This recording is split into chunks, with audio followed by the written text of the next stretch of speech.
Hello and welcome back to Alt-Right 101. I'm Brie Fauché. I'm joined by my wonderful co-host Mark Collet for a discussion on the Alt Lite. Known for their hatred of identity politics and their devotion to civic nationalism, Mark has often called the Alt Lite multiculturalism in a MAGA hat. We consistently hear the Alt Lite and Alt Right hating on one another. Some claim that the Alt Lite helps to guide people to the Alt Right, while others, myself included, see them more as a roadblock, intentionally keeping people away from our ideas. Many also claim that the alt-right are simply the new cucks, a new way of doing conservatism that will still place the interests of whites below all others. Let's find out if this is true by taking a closer look. Thanks again for joining me, Mark. Thank you for having me. It's as always, it is an absolute pleasure to be here.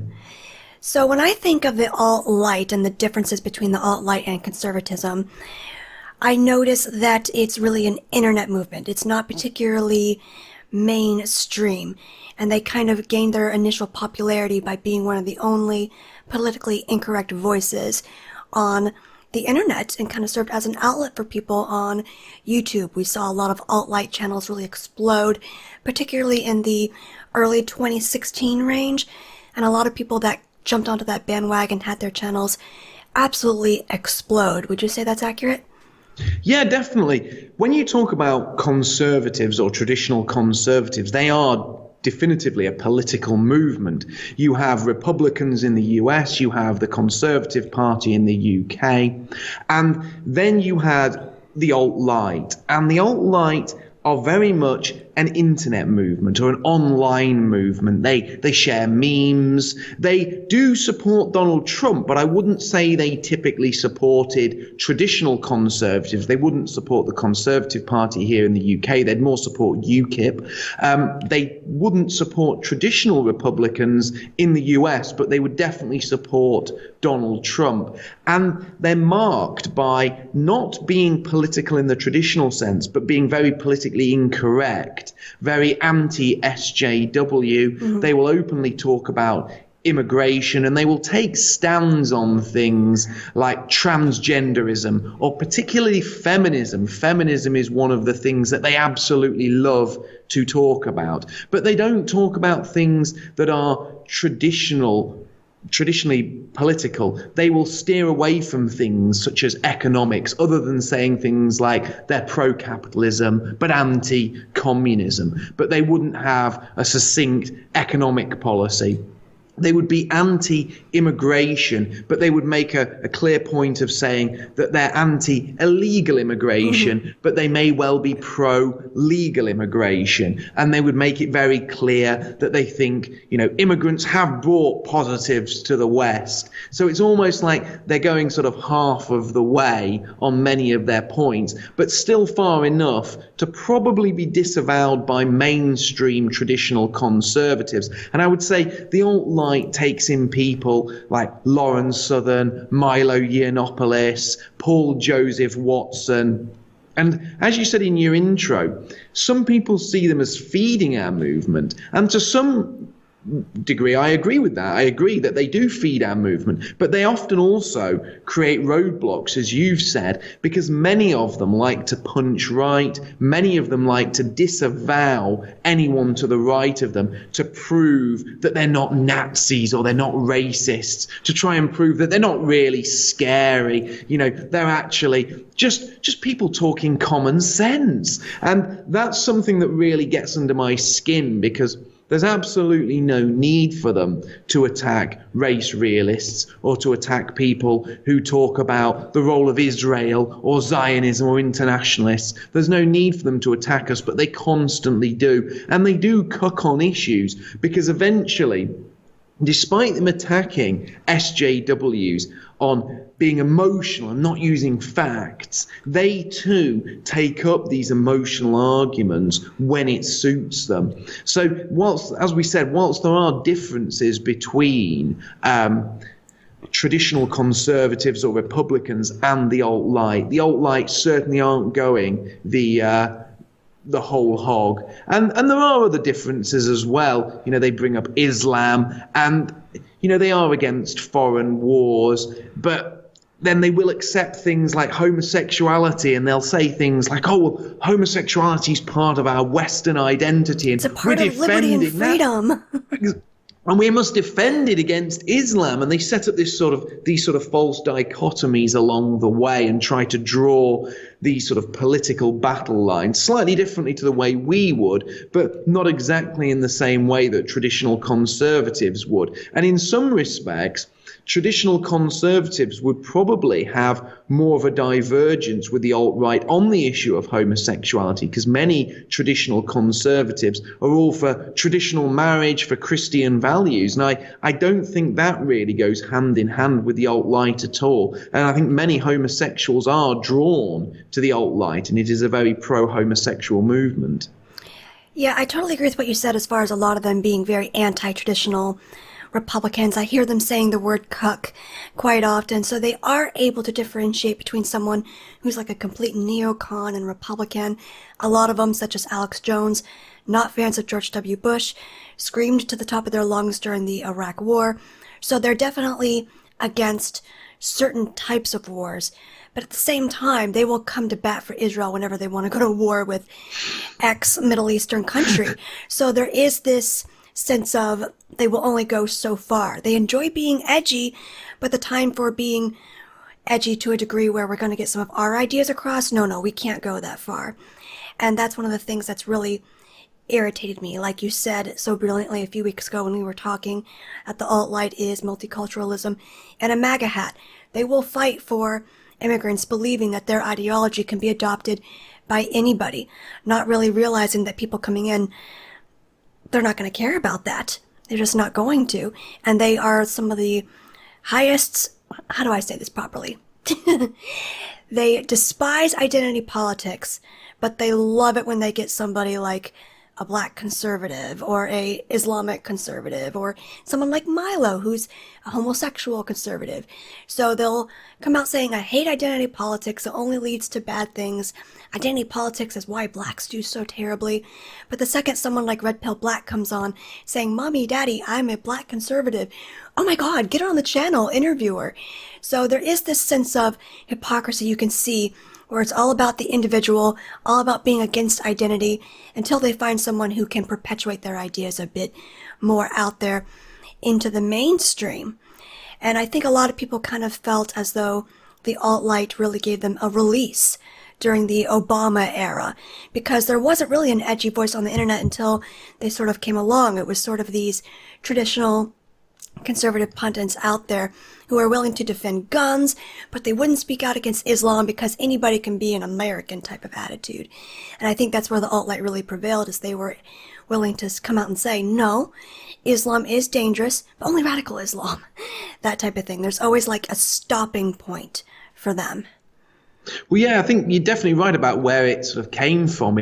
The alt-right became almost this sort of crusade against what was known as SJWs, or social justice warriors. So you had all these people on the internet making videos which tore apart sort of the SJW rhetoric, or which was good. It helped bring me over. It was good. It's a good pink pill.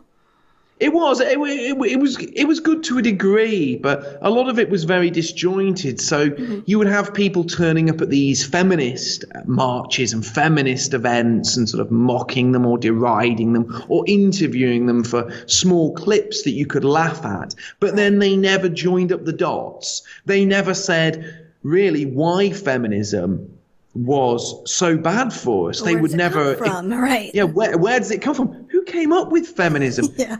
Is there a group of shady internationalists who came up with another attack on the West? Oh, maybe we should look up that. Maybe we should look that up. I mean, and it's very funny because if you actually type in just a Wikipedia list of Jewish feminists, it's exhausting. But and it is. And now that's something you can actually say, because even Wikipedia lists feminists by their ethnicity, because there is so many Jewish feminists. But that's something the alt-right wouldn't talk about, because all they want to do is turn up to a feminist march, walk up to a woman and say something that they think's highly amusing. Then the woman gets sort of quote unquote triggered. Then she goes berserk. She makes a very silly video, they copy the video, they make a rebuttal video, everyone has a lot of laughs, and it goes round in this sort of cycle, doesn't it? And there are some amusing videos out there. I mean, I've got to admit, I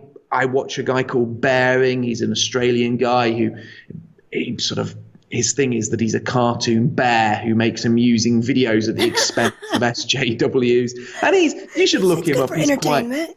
It's good for entertainment. And he puts together, I say, very, very good videos, and I find them amusing.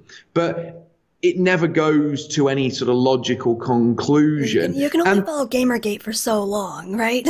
Yeah, exactly. And you see, what these people fail to sort of understand, or fail to sort of follow the breadcrumbs towards, is the fact that all the problems that they see, all the problems they're experiencing, all the problems they're railing against, are all part of a larger systemic attack on the West by these internationalists and globalists. And all these attacks are meant to undermine Western society. And this is a concerted attack upon us, orchestrated with the end goal of white genocide.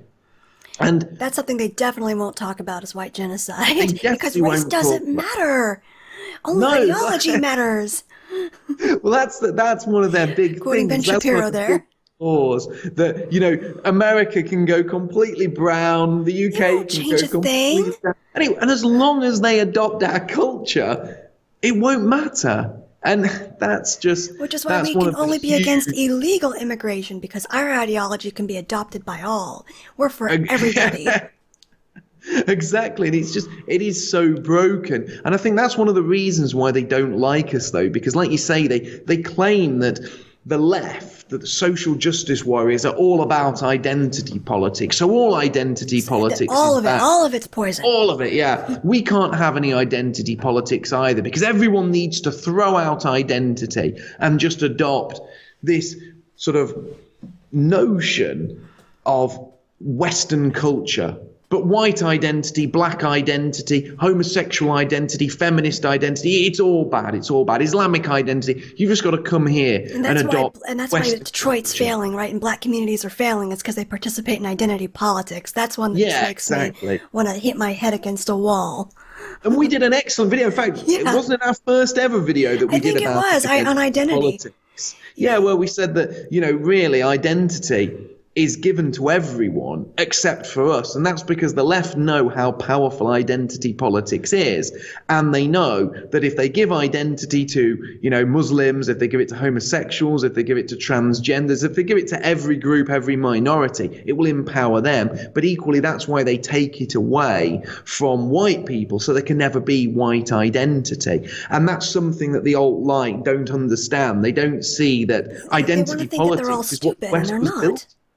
Yeah, and they're a very mixed up bunch. They don't have a succinct ideology, and a lot of what they do, they are very much sort of always looking over their shoulder. We talked about red pilling family members, and how when people speak to you, they look over their shoulder. They say, "Oh well, but what do you think about Muslims?" And the alt line looking over their shoulders, because they are constantly scared to say what they're probably really thinking. And I think some of them are quite disingenuous. And I've heard of a number of major players, I'm not going to name them because they'll obviously disavow this as being the truth, that have been major players on the alt-right, but have secretly told people that they watch videos by people on the alt-right. Oh, yeah. But they have to disavow them, because otherwise they'll lose their audience, you know. And I think that's another thing with the alt-right. A lot of this is, for them, quite money orientated, because many of them can see that if they broaden their appeal, and they hope that if they say the right things, they'll end up being pundits, or they'll end up being invited on, you know, Fox News or for a debate at the BBC. And if they do the nice thing like that, it can be quite a nice little money earner for them as well. So while I'm not totally decrying them, I'm not saying they have no place, it does annoy me when they refuse to join up the dots, or refuse to even look. They just put the blinders on. Yeah, and then when they punch right and disavow us, I think that's something I just can't I just can't understand, because there's no need to do that. Because personally speaking, I would, you know, I can see people going on these political journeys, and people go from being conservatives, they go from being alt-right, they go from being libertarians to understanding the importance of European identity politics, of understanding the importance of an ethno-state, of understanding that the great threat to the West is white genocide. They connect the dots. Exactly. You have to have a little intellectual curiosity to be able to do that, and the alt-right doesn't have that. No, and anyone that puts roadblocks in front of those people, whether it be for their own financial gain or because they're so scared, they're so cucked, they're so nervous of anyone sort of finding out the truth because it might affect them in some way, or, you know, it might stop them getting an interview on Fox News. I find that abhorrent, because no one should ever place roadblocks in the way of people's pursuit of knowledge. But a lot of them call themselves skeptics because they don't want to be seen as somebody who goes along with just one ideology. We're skeptical of everything until it comes to things like race, and then, oh no, we know all the evidence. We already know everything we need to know, and it's all environmental. I felt like during the election, we were able to get along to a degree because we had the common goal of getting Trump elected. We could have our differences after the fact, but the important thing was to defeat Hillary. Not Hillary, sorry. That was our common goal, and a lot of boomers helped Trump to get elected because a lot of them are from an older, more conservative background. Certainly not all, but a vast number of them. And the alt-right has massive appeal for boomers. I hear it joked about all the time on other podcasts that I listen to, where they'll have a big alt-right protest or an alt-right rally or get together, and people will say, look at all our numbers, alt-right. Clearly we have a bigger gathering and a bigger following than you do. And alt-righters will just go, yeah?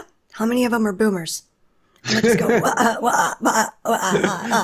we've got the youth, people. But anyway, yeah, I feel like they do have that mass appeal for boomers. Also, when they do their events, there's one thing that, you see, I liked, when I saw Charlottesville and I saw the Torchlit March, I was impressed. And things like that impressed me. And I was also really impressed, like when I saw people there, like Mike Enoch, Richard Spencer, David Duke, Identity Europa, how smart they all looked. But when you see some of these alt-right gatherings and you see them turning up with Pepe shields. It looks like the chess team. Yeah, and flags that say Keck on them and things like that. I'm thinking, that's going to be so lost on the general public, but it also does look, it looks so cringy, a little bit dorky as well. You know, when they're all, you know, the little in-jokes and the weird things they say and do, like you say, it looks like the chess team. And I also really hate the way that some of these alt-right men, they are completely sort of cookie and almost slavishly in the thrall of some of these alt-right women. And when you see them like that, I do cringe a little bit. Whereas I think the alt-right is far more of a masculine movement. It embraces traditionalism. And when the alt-right do things right, like when they did the Torchlit March at Charlottesville, or when you see people like Mike Enoch, Richard Spencer, and David Duke, there's much more dignity to those men. There's much more pride, and they come over as strong men, as people our ancestors would be proud of. But when I see people in crash helmets with homemade shields with a green frog on them, it's all right for internet joking, but taking that into the real world, we can't all be base stick man. I mean, come on. No, that's the thing. That's the thing. When I saw him, and I saw him whacking that lefty over the head, that's kind of what everyone on the alt-right wish they looked like, but most of them don't look like Whereas that. The alt-right guys really do look enough to take care of themselves. And I also like how the alt-right, when they turn up and they've got those sort of pressed khaki pants and they've got like the white polo shirts. It's a preppy upscale look. Yeah, and they look masculine. But when you turn up and you've got goggles and a crash helmet and a homemade shield, it does look a little bit like you've just come out of your mum's basement. And it makes the media, it helps them to portray you as the aggressor as well. When you go there looking like that, because it looks like you're asking to be attacked and you're saying, bring it. So it doesn't Yeah. look good. It's not a good look. And I'm not sort of slagging. I know there's good intention behind it, so I'm not Oh, sort yeah. of attacking them personally. There is good intention behind a lot of that, but you've got to realise that a lot of this alt-light, how can I call it, internet culture, and it has become an internet subculture, is not directly transferable to the real world. You know, people in the real world don't understand who Pepe is, and it might be funny. To laugh about that on forums or on, YouTube. But when that's snapped and put in the mainstream media, in the press, it does make normal people scratch their heads. And I think the alt-right has that sort of strange kind of identity that we in the alt-right, we've seemed to have avoided that because we're generally more masculine and we generally seem to have a much stronger identity, which obviously harks back to a more traditional time. And I think, as I said before, that shone through in Charlottesville and especially in the Torchlit Parade. One thing that really irritated me after Charlottesville, because I knew a lot of it after the fact was going to be seen as a calamity, but when we had the Torchlit marches and had Charlottesville 3.0 where there was another small one, I kept hearing people on the alt-right say, "Oh, this is terrible optics-wise. It just reminds everybody of the KKK or the Nazis." It's always this criticism of the optics or criticism of how we present. And they would always say things to the effect of, I like some alt-right ideas, but until they learn to clean it up, I don't want anything to do with it. And I'm going, oh, okay.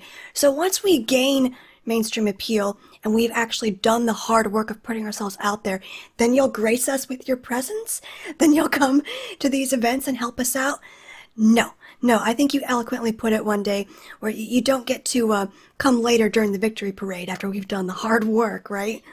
Yeah, you don't get to sit on the sidelines watching whilst we do all the hard work and we go through the blood, sweat and tears. And then at the end of it all, when the victory parade's happening, these people who sat on the sidelines and sniped and told us the optics were bad, they don't get to join us on the victory parade and go, "I was with you all along in spirit." It doesn't quite work like that. And I think you get a lot of these people who are sort of on the alt-right, they're like bandwagon jumpers. 1 minute they love Richard Spencer, the next minute they're decrying him over optics. They're making fun of him, yeah. Yeah, and I like the term optics cucks, because although I don't think we should go out there and try to have sort of a bad image, we always need a good image. And that's what I talked about earlier today, the very smart presentation of people at Charlottesville. I don't think we should go out there trying to offend people looking bad. But you've got to remember, when people talk about optics, the people who are defining optics are the mainstream media. They are our enemies, and that's a problem that the alt-right share with conservatives. Now, when we talked about conservatives, when we did an episode on this, people should go and listen to that as well. We talked about how one of the key flaws to conservatism was that their image and what they say is often defined by their enemies. They let the left draw up the rules of engagement, and then they slavishly adhere to the left's rules, which place them at a huge disadvantage. And the alt-right are guilty of that too. The alt-right are all too ready to adhere to what their enemies are saying to try and grow their audience. And that's very naive, because you can't do that. And you see that with a lot of these people who have these alt-right live streams. You'll watch one of these live streams and they'll have Blair White or this other tranny called Theron Meyer, and they'll be like, "Oh my God, isn't this a spicy Sunday afternoon chat?" And it's like, what are you even that's cringy. about? If that's the future of the alt-right and conservatism, that's cringe. Exactly. And it's like you're literally a panel full of transgenders and other assorted weirdos and cranks. If that's what you think you need to do for good optics, well then I don't want good optics. I'll have my bad optics and sit with Bree and other people on the alt-right, and we'll be free of this sort of freak show, because that's what they turn their movement into. And I also find it very curious that it's the alt-right whose events, when their events go down in flames, like Milo Yiannopoulos, like there was a couple of, was that at Berkeley? That was I think at Berkeley. so. I think he canceled, yeah. And that ended up Coulter going pulled out, down and then the whole badly. thing went down in And flames. there was obviously the other one where Mouldy Locks got punched. When their events go down in flames, they want everyone to support them and they claim it's a victory. But then at Charlottesville, they're quick to disavow. Yet when you actually look at what Charlottesville was over, it was over a serious issue. It was over the destruction of our statues. It was the destruction of our heritage. It was to defend our traditions. It was to say, look, we're drawing a line in the sand. You are not going to tear down our history.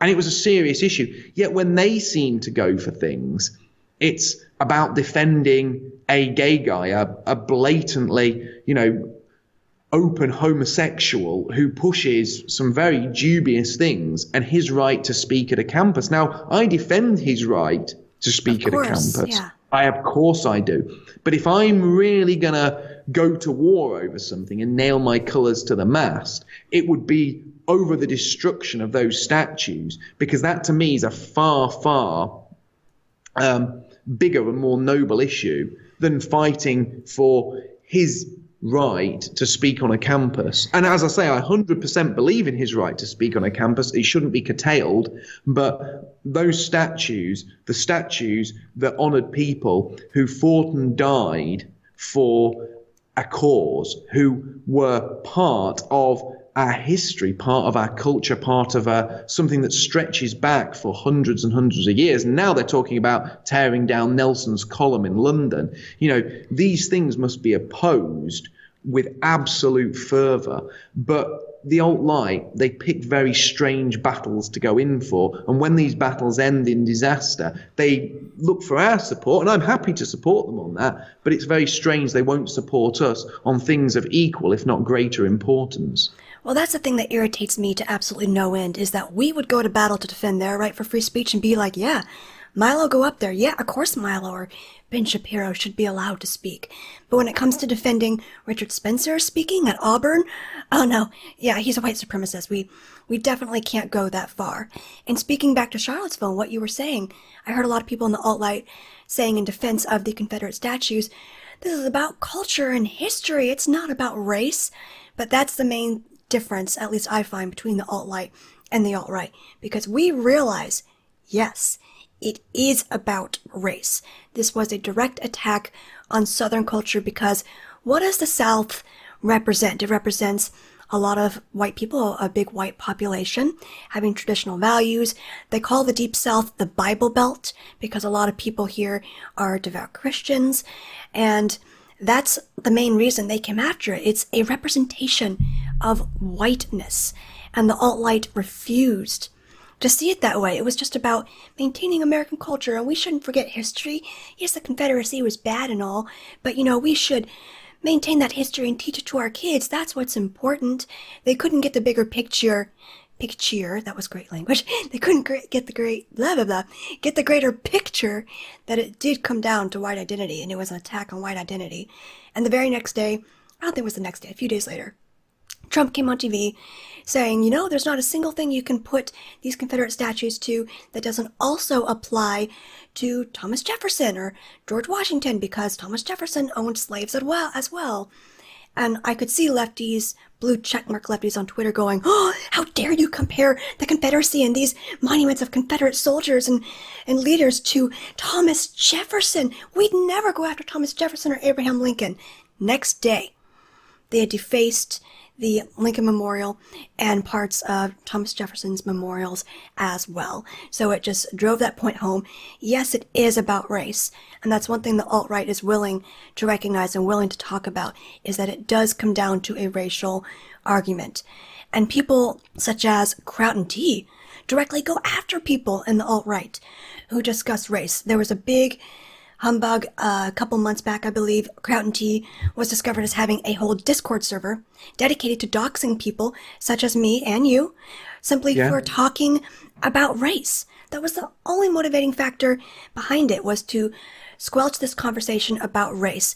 Because if the alt-right strategy or alt-right, I wouldn't call it a philosophy by any means, but the alt-right way of thinking, if that can't be spread to any race, then that ultimately puts their beliefs in danger.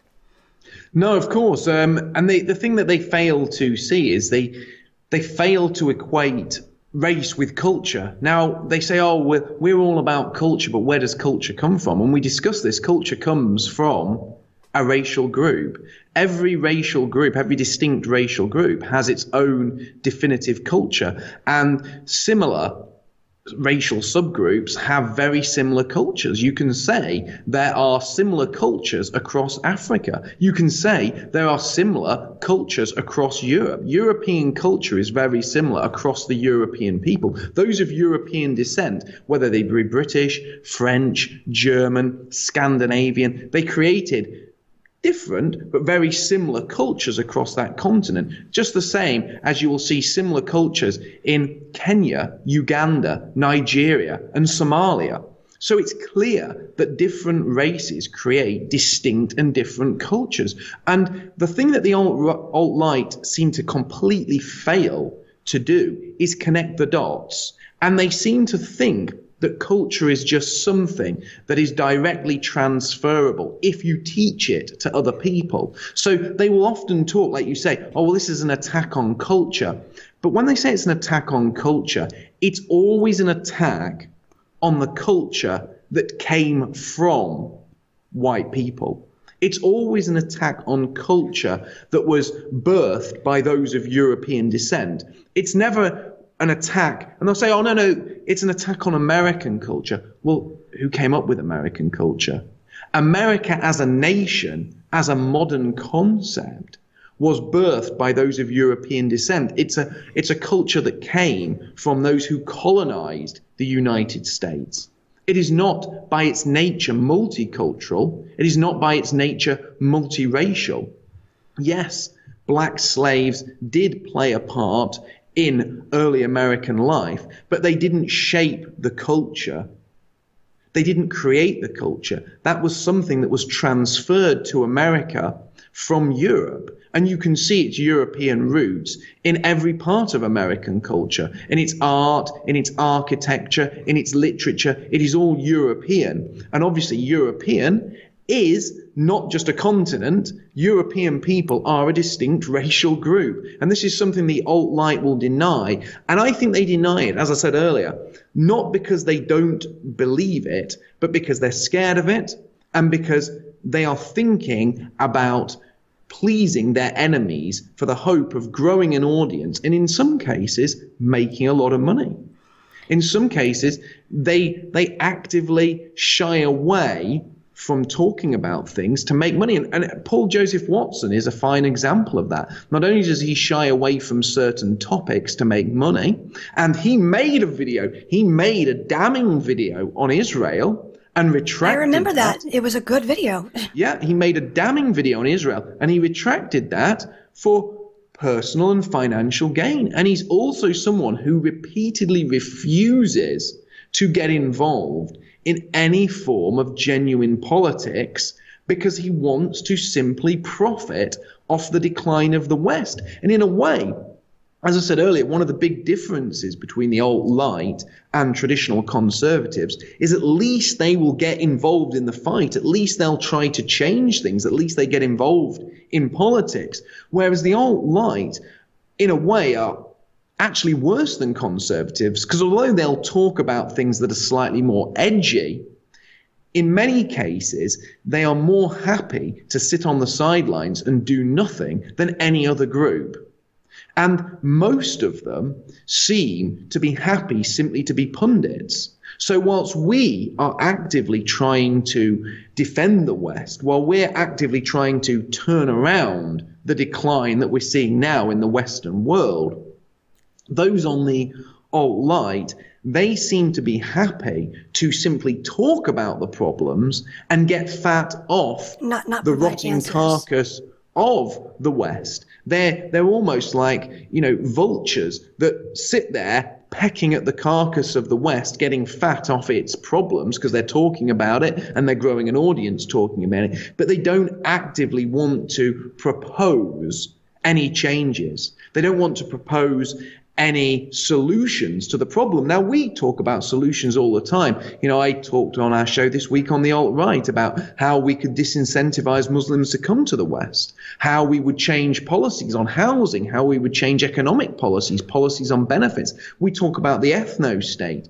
We talk about homeschooling. We talk about ways that we can change things in the real world, but they stick to simply punditry, talking about problems in order to gain hits, to gain views, to grow their audience, and in many cases, as I said earlier, to make money. And one thing I've also noticed that drives me a little bit out of my mind as we were talking about the fact that they ignore race is that they'll always chalk everything down to being political pundits against the left. It's always this DR3, or Democrats are the real racists, type of thing on crack. For those of you who don't know, DR3 is slang for Democrats are the real racists. And I see this all the time when they talk about how awful Democratic programs are and welfare and state benefits, blah, blah. When you ask them why Detroit is bad, when you ask them why Harlem is bad, why the ghettos of Atlanta are bad, they'll always say, oh, well, look, it's Democrats running that particular area. No, there's something that those areas have in common, and it's not solely the fact that they're run by Democrats. Now, that one thing they have in common tends to always vote Democrat, about 90%, but it's a much broader problem than the fact that they're just run by Democrats. And that's something that, as you said, it's always pointing out a problem and not giving us a solution. It's always pointing at the left and pointing at the left and pointing at the left, not realizing that a lot of people on the right, generally the conservatives or conservatives, are equally as bought off by the same principles as the left, exactly as you said. Yeah, I always like when we talk about the alt-right or conservatives, I always think of in the Murdoch sort of internet sort of cartoons, little movies. They're very funny. I really enjoy them. I do too. There's something I get a lot out of. They have a character called Arthur Donald, and Arthur Donald is your sort of MAGA hat wearing, alt-right sort of pundit type. And every time he comes out with something, it's sort of brutally mocked by the three Murdochs, and he every time he talks, he sort of squeaks, doesn't he? Have that sort of squeaker go, and it always makes me laugh. And obviously, the character is taken as a pun from the Reddit board, the Donald, and obviously they call him Arthur Donald, and he wears a MAGA cap, and he refuses to acknowledge race realism, and I think he runs a sort of an eatery or a diner where 25% of all the profits go to supporting Israel because Israel's the greatest ally. Well, what are you saying? They can have a collective identity? They can have a collective identity, pro-Israel, but anybody else, identity politics is bad. A big wall. And it's funny, isn't it? Because there you have somebody called Ben Shapiro, and obviously he's a Jew, and he's very much in favor of Israel, I believe. He's very much in favor of that particular ethno-state. But on the other hand, he doesn't mind one bit if America, about the browning of America. He said that so. I don't care about the browning of America. Ideology matters, not race. But he does, ideology, not race, except for Israel. It's almost like he has a vested interest. It's almost almost like having a protective instinct over your own kind is normal. It's normal. Yeah, exactly. It's normal and natural for Israel and for the tribe to have their homeland. But for us whites, the browning of America shouldn't concern anyone. Shouldn't concern anyone at all. And I do find that huge hypocrisy runs throughout the whole of the alt-right, and that's why their policies don't make any sense whatsoever. And I think I think when you actually look at what the leading lights of the alt-right say, people like Mike Enoch, people like Richard Spencer, people like David Duke, it all makes absolute sense. It's a breadcrumb trail that you can follow, and you can follow from beginning to end. I mean, I recommend to anyone, listen to David Duke's audiobook, the audio version of My Awakening, and there's not a single thing you can argue with. There's not a single loose thread. There's not an end that you reach and you say, that doesn't make sense. It all makes sense. It all adds up. Whereas with the alt-right, it never takes you to a satisfactory conclusion. There's no actual end to what they're saying. And they don't propose an end. They don't propose any policies that could actually work. And like you say, it's always arguing with the left. It's always these pointless arguments with the left, but never any way to end these arguments, never any way to actually reach a conclusion, to reach a state where you stop having that debate. And then when you get onto the false dichotomies, these false dichotomies that the choice is between homosexuals, liberalism, transgenders, and Islam, because that's the alt-right great false dichotomy. I did a video on that myself where the alt-right propose that there's only two ways for the West: liberal degeneracy, where anything goes, or sort of militant Islam. And there's no other way. You couldn't have just a white ethno-state that bases itself on traditionalism. That could never happen. You could never live in that world. It's either got to be gay pride. I can't expect that's possible. Yeah. Exactly. And again, I really reject that, because I find the idea of bringing up a young girl in an Islamic caliphate to be horrifying, and I agree with the alt-right on that. But equally, I find the idea of taking young children to a gay pride march equally where they're swinging around sex toys in front of children, right? Exactly, and that's not preferable. And if the gay pride rally wants to have a huge clash with the Islamic caliphate, that's up to them, and they can battle it out between themselves, but I'm defending neither. And that's another thing, is when we actually take to the battlefield, when we take these people head on about certain issues, they call us right-wing SJWs. They sit on the sidelines and always say, oh, we need to attack the left, and things are really bad. But when we try to come up with solutions, and we try to take these people head on with the tactics that they adopted, like from Saul Alinsky's Rules for Radicals, they call us SJWs. They accuse us of being just as bad as the enemy, for having the nerve to actually take to the battlefield. Yeah, they do. They don't really like to confront anyone other than people who they can easily defeat. They go after easy options, low-hanging fruit. And that's why you'll see them attending these feminist rallies. And you'll often see them, and this is another thing, you'll often see them attending. One day they'll be attending campuses and saying, isn't it mad that transgenders are getting the right to call themselves Z, Zi, Zo, Zum? And, they'll be having a good laugh at that. And the next minute they'll be on a live stream with two of these transgenders and they'll be calling them she and her. Wasn't it Dave Rubin that hosted a show? I think it was a live stream or a recorded show. You had Blair White, a tranny with shoulders like a linebacker on one side, and then you have Red Pill Black on the other side, a black conservative, and in the middle is a homosexual Jew moderating between the two of them. And I'm going, and that's the future. That's the future. That's the future of conservatism and the alt-right. That's the alt-right for you. Infiltration from the left to the point where we've normalized this, and these are the people that are representing us and trying to get our ideas across. No. Now that was a nightmare scenario. And he had that one moment, if you have any respect for me at all, just stop going at each other. They just kept barking.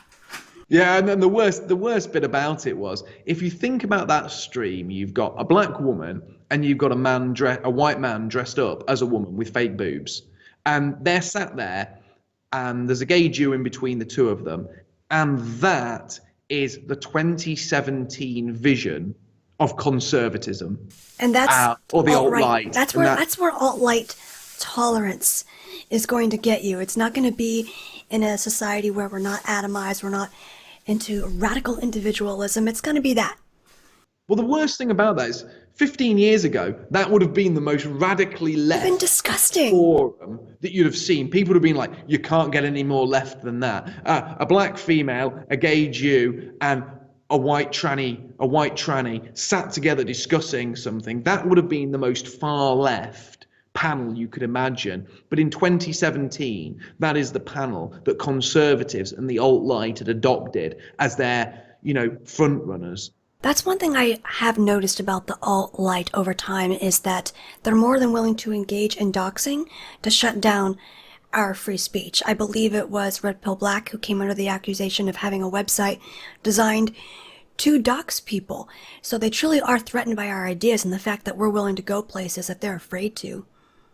No, I agree. I think the alt-right, they do stoop to some rather sort of shady tactics. And we saw that with Kraut and Tea. I mean, that was, and they love their internet drama as well. That's another thing the alt-right love. They love internet drama. And that's another thing that marks their movement as being slightly immature, is the amount of drama they create and how they revel in these back and forths and these sort of deconstructions of each other on YouTube, private servers, secret doxings, websites that, list their enemies. And I find all that, a huge diversion from real politics or what we're really trying to do, which is to spread a message. And I think I think that's another thing that they fail to grasp. We talked about how they fail to get involved in real world politics, but they also like these huge diversions, which are very much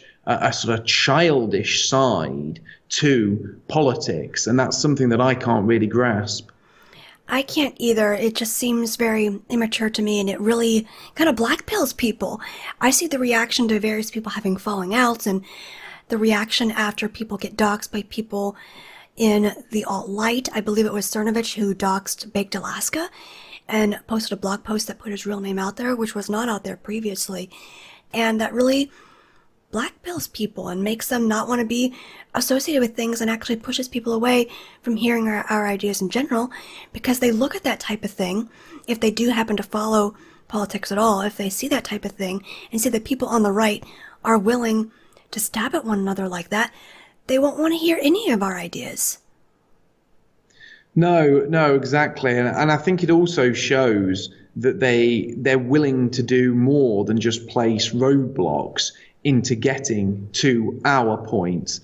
We talked earlier about how they punch right, they try to prevent people finishing their political journey, they try to withhold knowledge, but they'll also take part in these very, very spiteful acts. And that's something that I can't really understand. I don't really understand that. They almost to prove they're not racist, they do enjoy right? it. Yeah. And that's another thing. They do like to stay within that kind of playpen that their enemies create. They're scared of being called racist. They'll go out of their way to not be called racist. And even, as we said earlier, even the people that they do criticize, like transgenders, they'll then appear with them on their own shows, on their own channels, using the pronouns they're told to use. And it's very much engaging in just identity a show. Politics.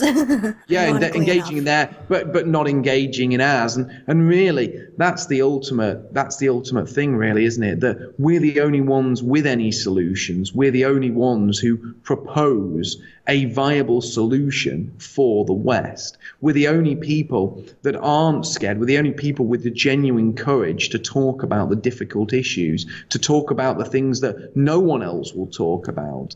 That we will talk about, not just feminism, but who created feminism. We will talk about the problem with the mass media, but we'll also talk about who's behind the mass media. We will talk about the problem of mass immigration, but we will also talk about why mass immigration doesn't work from a racial perspective. We will talk about race realism.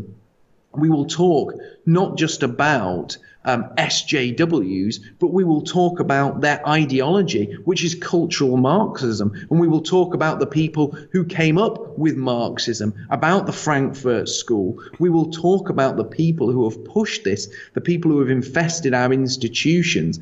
And I think that makes us stand out as people who have genuine integrity, who have real ideas, who have a genuine ideology, people who actually stand for something, because we do stand for something, and we do put our necks genuinely on the line in standing for those things, which is something the alt-right don't do. The alt-right always want to have that get out of jail free card. They always want to have that get out clause so that they can scuttle back, so they can if go back. If things go bad, I have an said. exit. I know where the exit sign Yeah, is.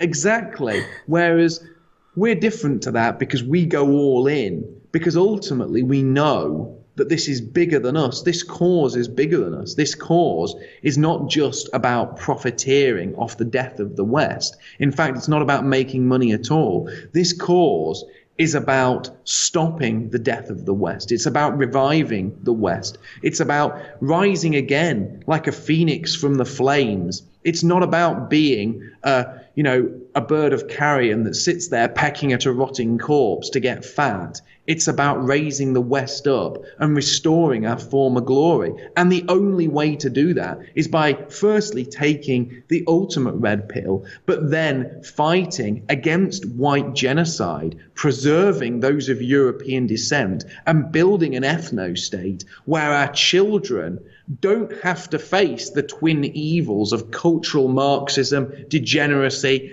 LGBT garbage on one side, but then Islam, the caliphate, female genital mutilation and grooming on the other, where our children can grow up in a world where they're surrounded not only by their own people, but by their identity, by culture, by heritage, by tradition, by a European way of life. And that's what the ethno-state's all about. It's not just about race, but it's about race and it's about a shared identity. And when you put all the pieces in the puzzle, that is the picture you get. And unless people come to the alt-right, they'll never see the full picture. And presenting the full picture, it may be difficult, it may be scary, but it's the only noble path to walk.